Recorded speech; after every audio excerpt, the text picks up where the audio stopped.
Can't wait for the next episode to drop? Be one of the first to listen to Obscura, a true crime podcast, a day early, only on Himalaya.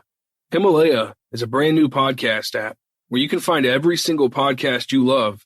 Whether you're a podcaster or a fan, Himalaya has got your back. Discover personally curated playlists and show your favorite podcasters some love with Himalaya's tip jar. It's free, it's the easiest to use, and they're adding cool new features every day. Go to your app store, download Himalaya, that's Himalaya, and don't forget to follow Obscura once you're there.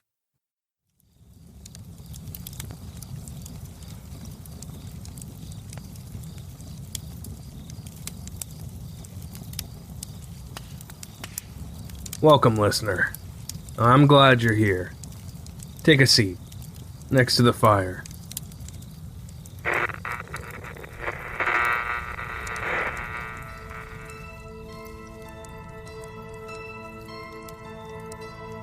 Welcome to Obscura,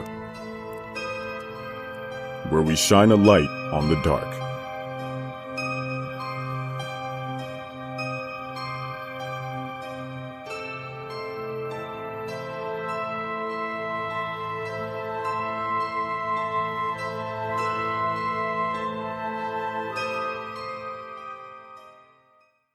Part 1. A Slaughtered Family in Medicine Hat, Canada. Aren't hunters supposed to be the ones who happen upon corpses?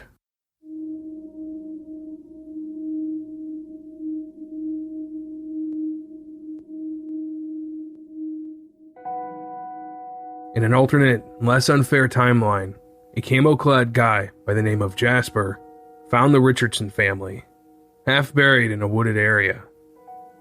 Noticing a finger or a foot sticking up from loose soil while taking a leak and glugging back the last swallow of a Coors Light. Inebriated and half desensitized to the sight of blood after firing arrows into wandering deer for the last few decades, Jasper would be better equipped to handle the ghoulish discovery. But that isn't what happened. Back in our world, Jasper didn't exist, but Gareth did. And the Richardsons weren't buried in a forest. In fact, they weren't buried at all. The slaughtered husband and wife were lying in the basement floor of their dream home, pupils fixed and dilated. It never occurred to 8-year-old Gareth that he'd later be the one to discover their contorted and punctured bodies as he departed the home of Mark and Deb Richardson for the last time. But a day or so later, he did exactly that. This discovery wasn't as traumatizing for Gareth as it could have been. He never entered the home. Instead, he just peered through the window and saw the corpses of Mr. and Mrs. Richardson on the floor, smeared with blood. A barrier in some distance kept him somewhat separated from the scene, so he didn't get quite as close up and personal as the first responders would. It's impossible to say what Garrett's perception of the world was prior to that Sunday afternoon back in April 2006. His notions of human nature, if any. Maybe he was a born cynic, already skeptical of people's intentions. Or perhaps he fancied the world a just and loving place. If so, such notions were annihilated after coming upon the inquieties of Medicine Hat's lycanthropic home invader. Gareth, and later his mother, saw through the window the body of a man lying face up on the floor, wearing nothing but a pair of black boxers. He was covered in blood, his face obscured by a coating of that sanguine, life-sustaining fluid. In fact, it was such a bloody scene that Gareth's mother couldn't positively identify the bodies of Mark and Deborah from the window, even though she'd known them well.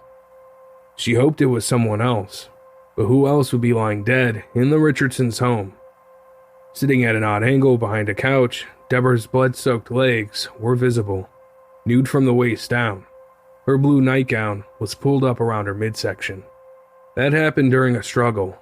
There was no sexual assault, but it was a derogative way to be found all the same. Alive or dead, no one wants their neighbors to see them like that. What the two never saw was Gareth's best friend, 8-year-old Tyler Jacob, lifeless in his bed with a lacerated throat, his body upstairs, out of sight. Tyler Jacob is described as having been an energetic young kid who loved Star Wars and playing hockey.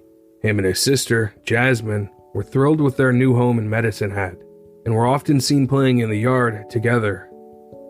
Mark and Deborah were both recovering addicts, who had been clean for decades, according to the book Runaway Devil by Robert Remington. Mark had something of a wild past, but also didn't really seem to have any enemies. When you get a bunch of guys together, you always compare notes on who did what, and Mark was always the showstopper, says Wayne Chopik, who worked with him at a natural gas storage facility near Medicine Hat. A bear of a man with a bushy mustache and thinning black hair, Mark didn't mind sharing stories of his younger days. He'd laugh about how he and some of his buddies would just go crazy when they were smoking up and driving each other's bikes, harmless, fun, not hurting people or causing problems. You just had to sit and laugh with him. He had kind of a haunting chuckle. Deborah, on the other hand, had devoted much of her time helping others get clean from drugs and alcohol as a mentor or sponsor to struggling addicts. She spoke at meetings which were attended by up to 30 people and always tried to be an inspiration. Mark and Deborah devoted their lives to helping people get off drugs and alcohol, says Mark's older sister, Monique. They were models of recovery success, says Judith, who became close to Deborah through the NA meetings. Deborah and Mark applied the principles of NA to their entire lives, constantly taking small steps to better themselves. NA has a don't ask, don't tell policy about the substances members once took. We are not interested in what or how much you used, but only in what you want to do about your problem and how we can help. That's how it was with Deborah. Judith says, get a lot of old timers in the program who talk about what it was like. But she talked about what it was like now. That's what you're supposed to do. Working the program, working the steps, you know? Shit hits the fan, well, then you go to step 4, or you go to step 5, and laughing at it, which I thought was awesome. Not taking it too seriously. You know, everybody hits speed bumps in their life. So she stops, she identifies it, works through it, trips and falls and gets back up, and will laugh about it. I guess she knew she would get out on the other end of it sometime. Diane Bob, a family friend, agrees. Deborah did not seek to remain in the problems of life, but always chose to live in the solution.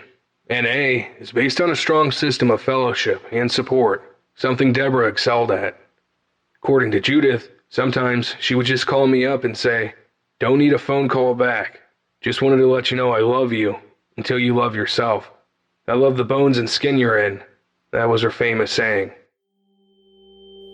Mark was discovered lying almost naked in a pool of blood. His hands balled into fists as though ready for a brawl. His arms were stiffened from rigor mortis, and he had numerous stab wounds and lacerations adorning his body. His eyes had also been gouged out. On the floor next to him lied a screwdriver. Nearby, Scribner noticed a black-handled knife. Its tips was bent like a hook, and the blade was buckled in the middle. She was lying on the floor in an unnatural position, partly on her side and back. Her head slightly propped up on the back of a couch, with her light brown hair disheveled over her face. Her blue nightgown was askew, hiked up, showing her naked from the waist down. There was a large blood stain around her body, on the carpet, and blood smears all over her legs. A little black dog at her side barked and let out a plaintive whine. Still wet blood was splattered and sprayed across nearly every surface in the basement, including exercise equipment, a TV set, and even the ceiling. Officers followed a trail of blood upstairs and passed by what appeared to be a young girl's bedroom. Pink, filled with several stuffed animals and an empty bed. They continued their search of the house. It was then they discovered the body of Tyler Jacob. On the bed lay the body of a little boy in his underwear, on his right side with a large gash on his throat. His eyes were wide open. Blood was everywhere, on the bed, the floor, the purple walls, on the boy's Pokemon trading cards, on his wrestling figures, and on a toy Star Wars lightsaber on the floor. A harrowing scene, to be sure, but complicating matters was the fact that the body of 12-year-old Jasmine Richardson, Mark and Deborah's oldest child, was not present in the home with the rest of her family, nor had it been discovered elsewhere. Whoever had broken in and murdered the Richardson family seemed to have left with their daughter. Was she alive and being held captive, or was she dead by now?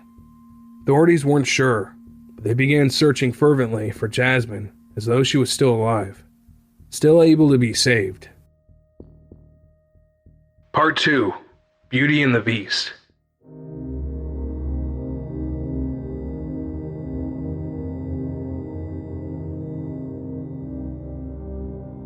The Richardsons were murdered by a man named Jeremy Steinke. At 23 years old, Steinke seemed to be adept at very little, was the antithesis of cool to just about everyone who knew him. Steinke suffered physical and emotional abuse for most of his life. He dropped out of high school as a teenager, and at the time he murdered the Richardsons' family, was living in a trailer park with his mother.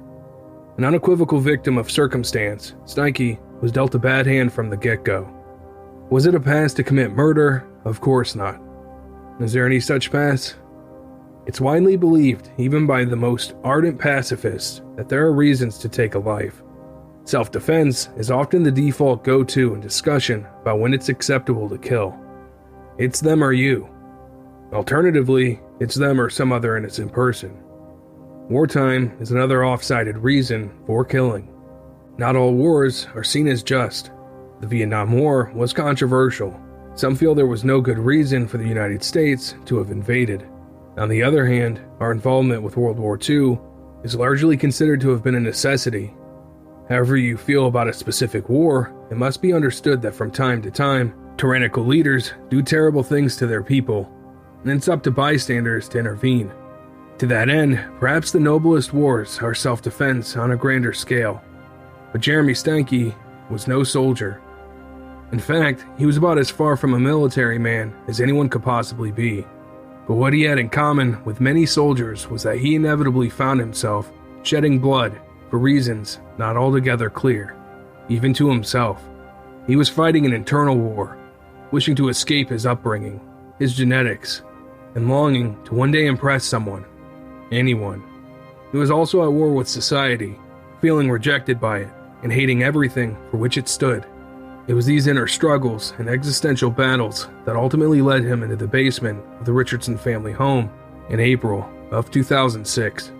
He was dealing with a number of mental illnesses, including attention deficit hyperactivity disorder, or ADHD, a widely downplayed and poorly understood affliction of the mind. Sufferers of ADHD are cursed with impossibly busy minds, bursting with ideas and ambition, but hindered by an inability to follow through on those ideas.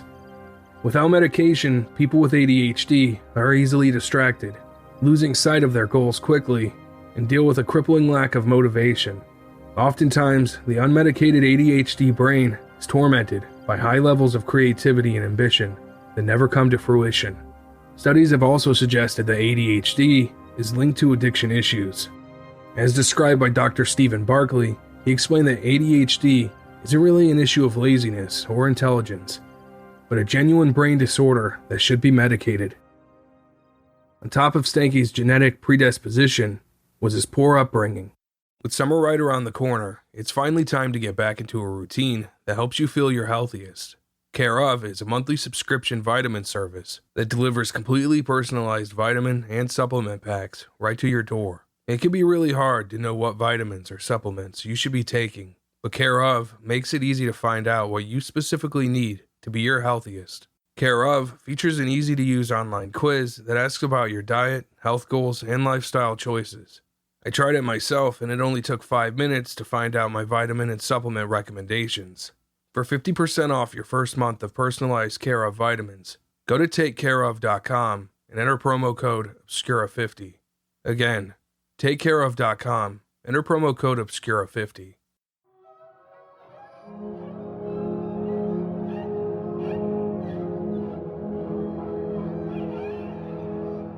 His mother, Jacqueline May, elaborated on his relationship with male authority figures in his life during Steinke's trial. She also went on to describe his troubled school life, going all the way back to elementary school. Kids, even some teachers, called him Stinky instead of Steinke. In grade 3, he would leave school and come home because he was teased so badly. I tried to talk to the teachers about it, but no one wanted to listen. According to court testimony given by May, Jeremy's natural father came home drunk nearly every day, whipped him with a belt, and often dragged him into his room by his ears. May split up with her husband when Jeremy was 2. She got back together with him and had another child, a daughter who was 4 years younger than her brother. The marriage ended after 7 years. It was not a very solid relationship, Jeremy says of his father. I'd see him every other summer and every other Christmas. May's second husband was a weekend drinker with 3 kids of his own. If one did something wrong and wouldn't tell the truth, he'd line all 5 up and swat on their hands with a paint stick until one admitted doing it. May says, when she tried to intervene, she got yelled at, pushed. Jeremy says his stepfather was even more brutal than his mother describes.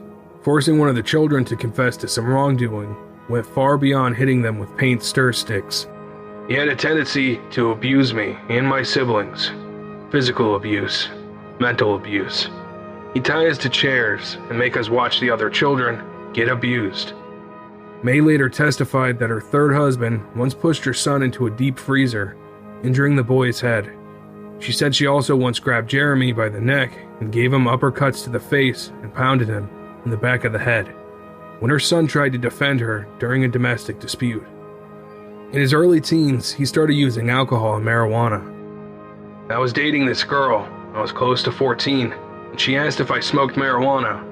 I didn't want to sound like a loser, so I told her that I had, and she passed me a joint. I started smoking marijuana. Through my teens, I was doing ecstasy. At one point, I tried acid, then mushrooms. According to his mother, Jeremy's almost daily pot use made him easier to live with. It didn't bother me that he was doing marijuana because it made him calm down, not so hyper. Her son, she says, has always suffered from attention deficit hyperactivity disorder. Around this time, Jeremy made a half-hearted effort to hang himself. He said to me he wished he wasn't alive. He wished he was dead. He always said he wished he was never born. He sometimes drank himself into a state of oblivion. Jeremy Steinke was also inflicting self-harm by way of cutting, mostly on his arms. The following is a poem written by Steinke prior to committing the home invasion and murder of Deborah, Mark, and Tyler Jacob Richardson. There are scars on my arm. They appear every other day. The scars on my arm are with me to stay, to serve as a reminder of the pain I receive. Even though the world I live in is hell, I believe that the world goes on, even after life. No, the question is, should I use that knife to end all the pain, to stop all the rain, to never know if there's something to gain? Can I set myself free of all this misery, or shall I remain drowning in pain? No matter which path I choose, eternal scars remain.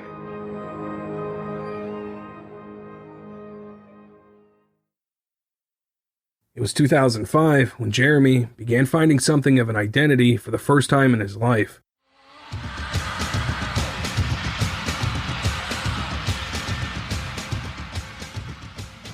He became obsessed with goth subcultures, with bands like Marilyn Manson, Children of Bodom, and Slipknot. Articles in the press constantly used Steinke's self-identification as a goth as some kind of foreshadowing for what was to come next. It should be noted that while his spiky hair, preferences for wearing dog collars, and love of eyeliner may have made him a striking sight for just about everyone, it's not the reason he became a murderer. Goths have been around for decades, and the vast majority of people who identify within that subculture grow up to be perfectly well-rounded adults. Just like most of the population, these people have families, mortgages, and gym memberships they never use. Likely Jeremy was drawn to the dark images within goth subculture because he was already disturbed. It wasn't the music or the scene that rendered him mentally ill, but it may have been his mental illness that made him identify so well with other goths or the heavy metal song lyrics.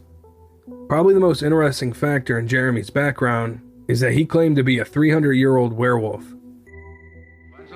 Animal tracks. Whoever is bitten by a werewolf and lives becomes a werewolf himself. Oh, don't hand me that. You're just wasting your time. The wolf bit you, didn't he? Yeah, he did.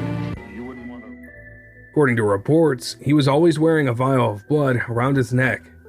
Clinical lycanthropy is believed to be a form of schizophrenia. Experts familiar with Jeremy Steinke don't believe he was actually suffering from that, but just using the werewolf angle as a kind of attention-seeking behavior. Regardless the reason, he wrote often about being a werewolf and seemed to be obsessed with the idea. He began posting online to websites, frequenting metal and punk shows around Medicine Hat, and hanging out at the mall with other goths.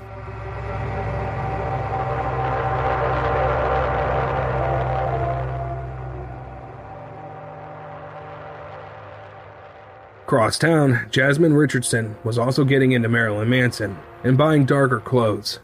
Jasmine was also described by her friends and family as beautiful, a typical 6th grader and an A student.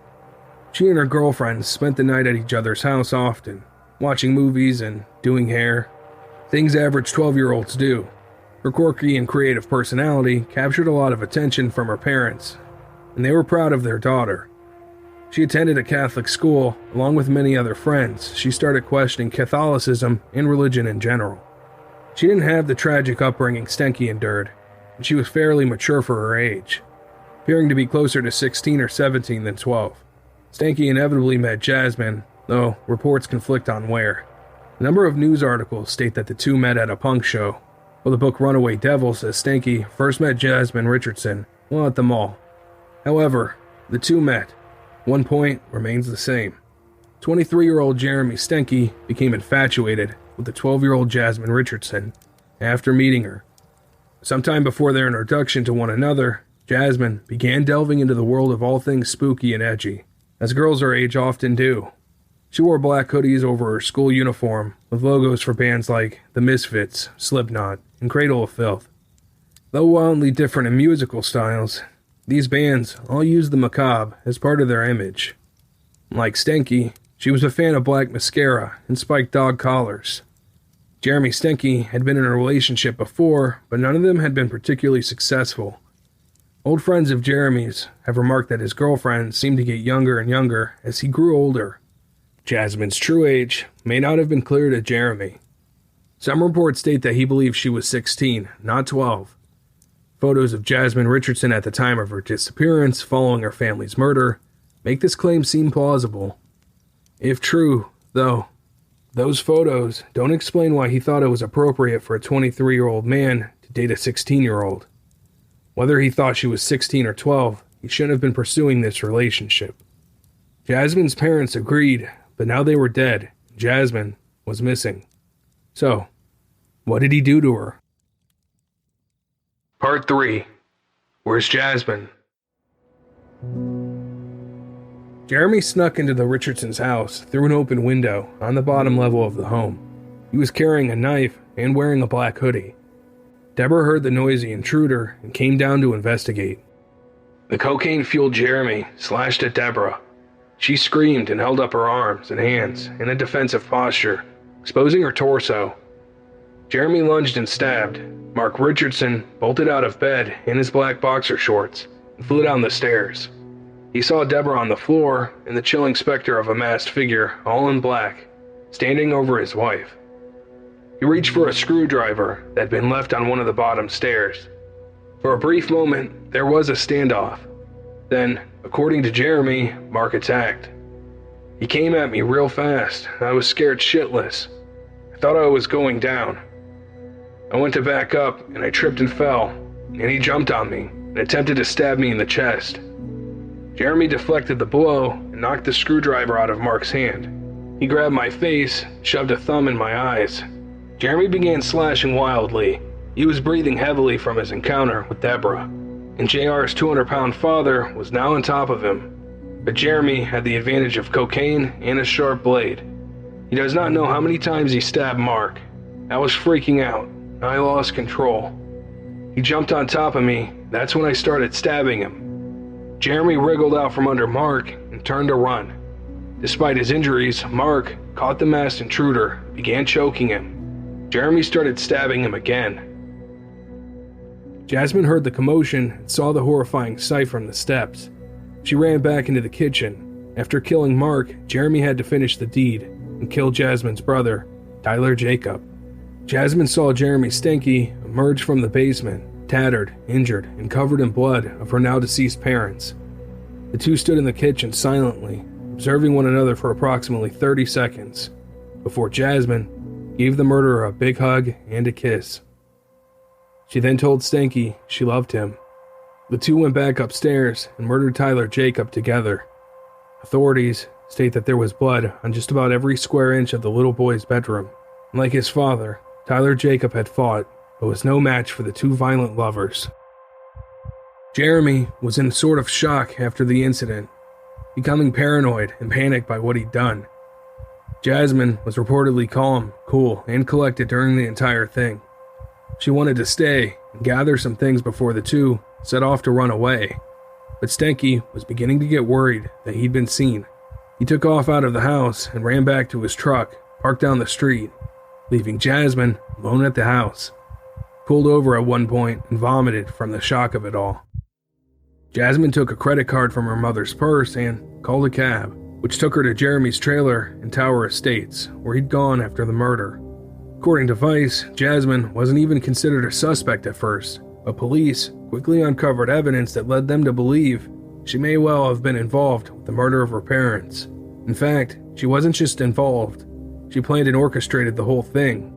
In the first few hours, an Amber Alert was sent out for the girl, but police uncovered evidence, writing and drawings in her room and school locker, and realized she was a suspect. It was a huge shocker that she had any part of that because it was so horrific. I couldn't imagine someone so young doing something so horrific. Jasmine and her boyfriend Jeremy Steinke was arrested the next day, along with another woman. Steinke's truck a few hours east of Saskatchewan. In the truck, the trio had a copy of Monday's Medicine Hat News. Steinke, fueled by booze, ecstasy, cocaine, and pot, broke in through a basement window. His first victim was the mother. Their fight woke up the father, who fought with Steinke to protect his family. He fought to the end, Chief Andy McGrogan says. He was a warrior, he just didn't have the same tools that the other guy did. With his last breaths, the father asked Steinke why he was doing this, which came with a chilling response. "It's what your daughter wanted."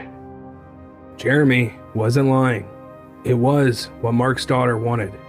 The truth was, Jeremy and Jasmine had been dating for a while, and Jasmine's parents didn't approve of her being with such an older person.